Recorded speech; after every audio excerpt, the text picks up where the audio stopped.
Hey, welcome back to Max Nave Horsemanship today. And I just want to tell you a little bit about what today's video is going to be about before we head outside and spend some time with the horses. I want to talk about being prepared. And, well, I don't need to do a lot with the horses, which is why we're not out there yet, in order to talk about this one. But it is important to discuss being prepared. And it's not just a thing with horses that I see. It's like, well, many times I've been driving down the highway and I've seen a car at the side of the road with a flat tire sitting there for days. And that tells me something. It means that, well, either they didn't have a spare tire, or they didn't have a jack, they didn't have the right wheel wrench, or they didn't know how to use any of those. Well, in any event, they weren't prepared. And in some cases, it's kind of screamingly obvious, too, that they were not prepared because they were even driving a car that had very bad tires on it, because sometimes when you drive by those vehicles, you notice that the other tires that are still holding air are in horrible condition as well. They were not prepared for that journey that they took on the highway. And, well, that's just one of the many examples of not being prepared. And I want to talk about being prepared with horses. And I do believe I did at least one video specifically on the subject. May have been a few years ago. Yeah, I know I did one. I don't remember when. That was a while back. And I've probably mentioned the subject a few times since. But I thought I'd elaborate a little bit more on it. Now, I can't give you every scenario. That would just take way too long. But I'm going to give you an example. In the arena, we're going to go out there and, well, it can apply to many different things where you want the horse to stand still for trimming, for grooming, for saddling it up, any of those things. In every case, you want the horse to stand still. And in order to get the horse to stand still, you have to be prepared to be able to do that. And I'm going to talk about some of the various things that are necessary in order to be prepared. And, well, I might even come up with a few other examples that are easy to describe to you. And because I see a lot of different things where people try to do things that they are not prepared to do. They're either doing it, they don't have the tools, or they're doing it in the wrong situation, or, well, wait till we get outside and I'll explain a little more in detail.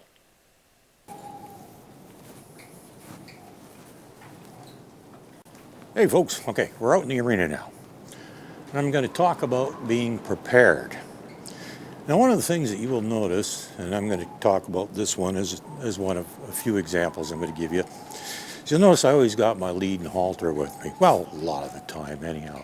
If I go out to catch a horse, I do.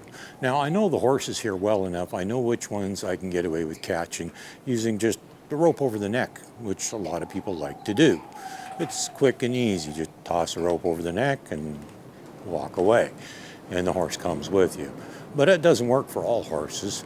And I've seen, well, even just recently, I saw an example of somebody that went out to go catch a horse, and, well, the only thing they took with them was their lead.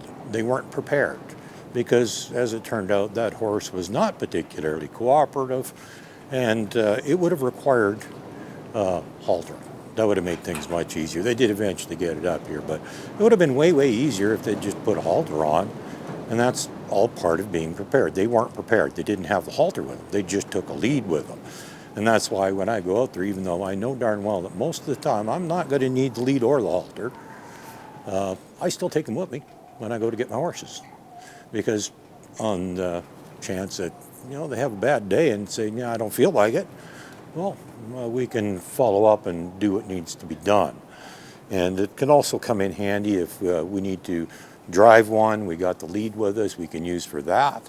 A lot of different uses for these tools. And it's simply a case of, well, when I go out there, I'm prepared. I take them with me. Now I'm going to talk about another common one, well, several actually.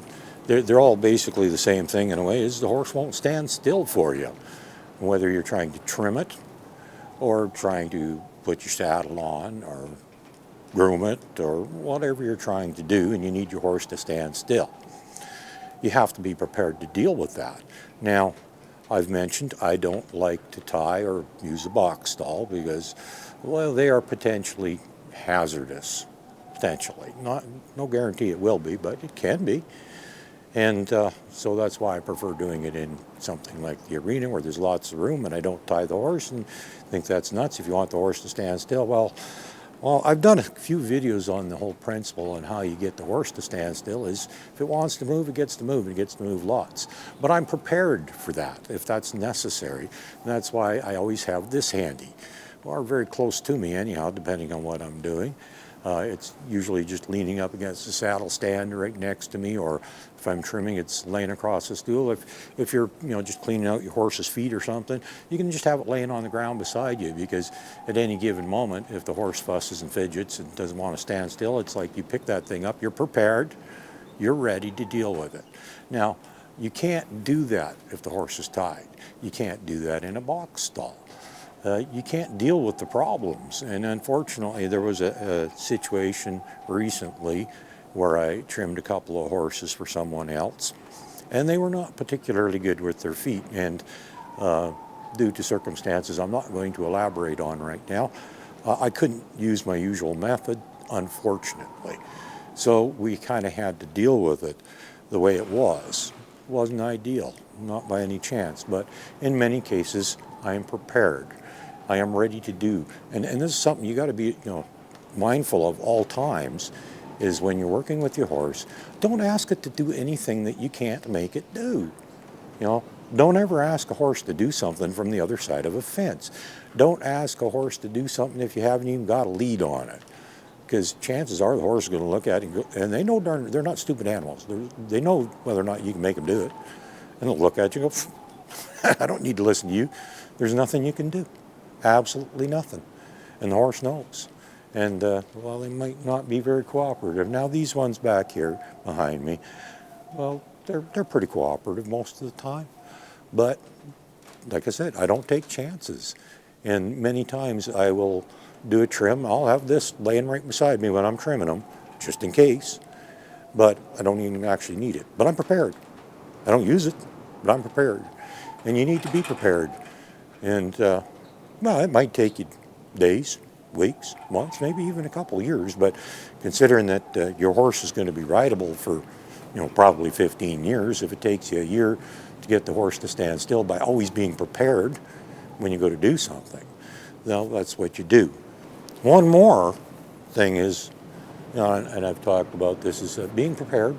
You got to be prepared to, well, I have, for training purposes, a rather inexpensive saddle that if it ends up on the dirt because the horse decides to move before I get it done up, I don't get too upset. But when it comes down to it, even if it's my good saddle, if it means getting a scuff on it or getting it dirty, well, so be it. Because that one scuff is going to take a lot less time than putting up with a problem for many, many years.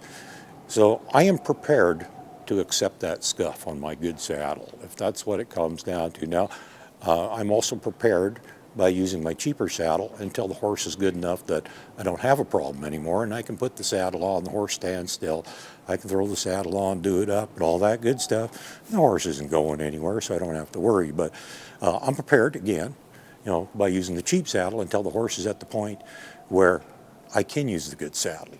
And if I do use the good saddle and the horse decides that, on odd occasion, it can still happen, the horse decides to move. If I have to send it off for a couple of laps of the arena with my good saddle on that isn't even done up yet, and I know darn well it's going to come flying off, hit the dirt, and get scuffed and dirty and whatever else, well, you know what? I'm prepared to deal with that. I'm prepared to pay the price.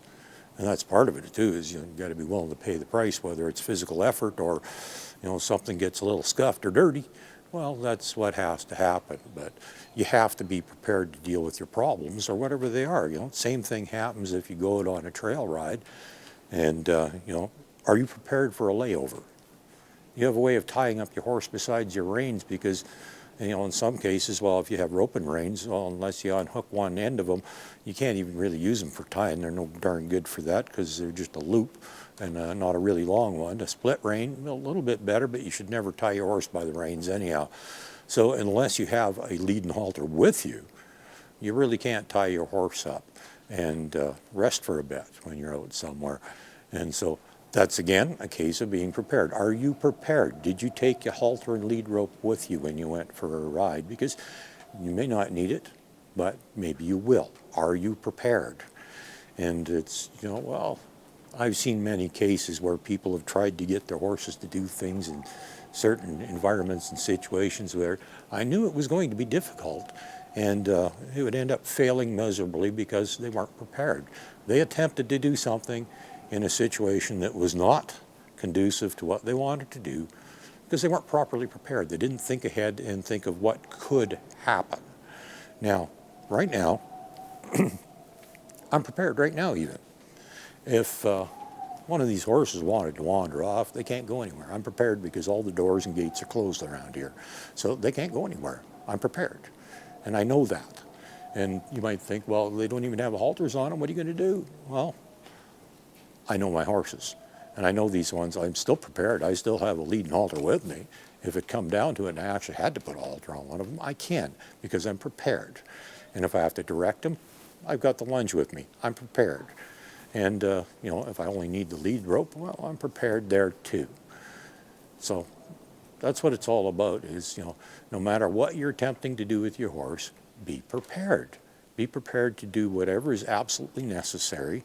Have the tools at your disposal. Have an environment that is conducive to what you're trying to do.